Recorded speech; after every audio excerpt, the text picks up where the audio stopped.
India's new labor codes are finally here, and they could completely change your salary structure and your benefits. So, if you're a salaried employee, this isn't just a policy talk, it's about your future, your benefits, and your paycheck.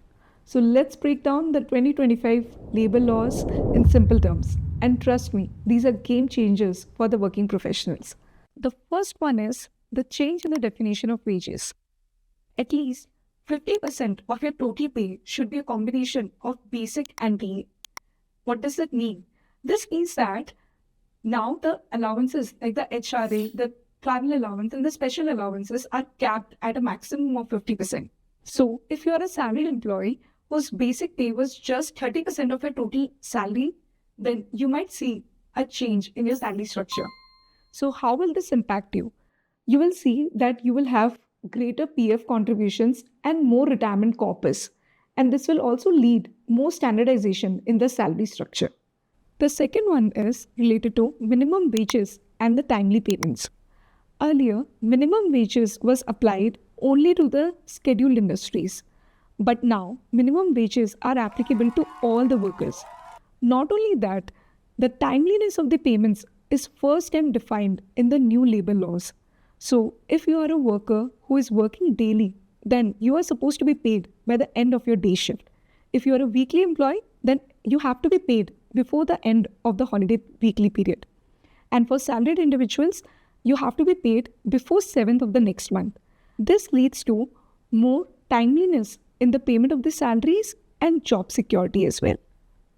Third, social security coverage. Earlier, this coverage was limited to only traditional employees. But now, all the types of workers, including the gig and platform workers who are legally defined for the first time, are covered under the Code on Social Security 2020.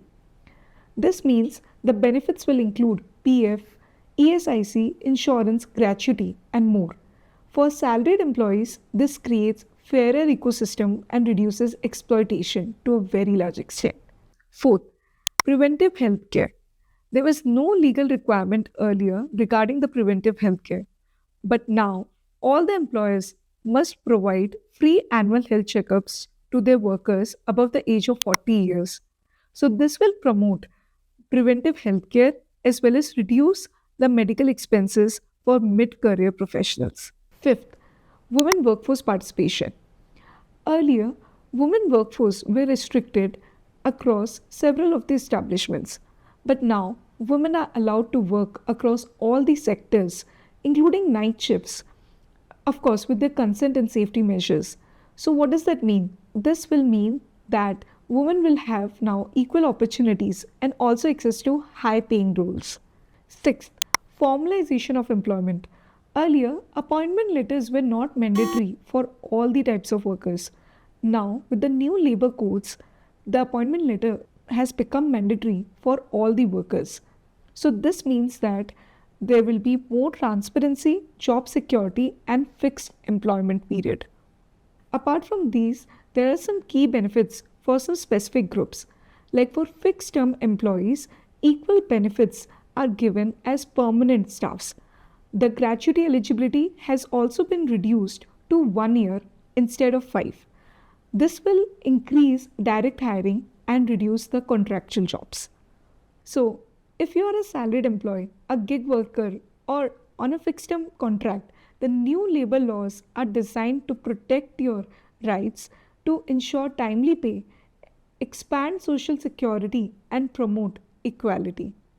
If you found this breakdown useful, don't forget to like, share, and subscribe to our channel. We will continue to make such content which will simplify the complex policies into everyday benefits.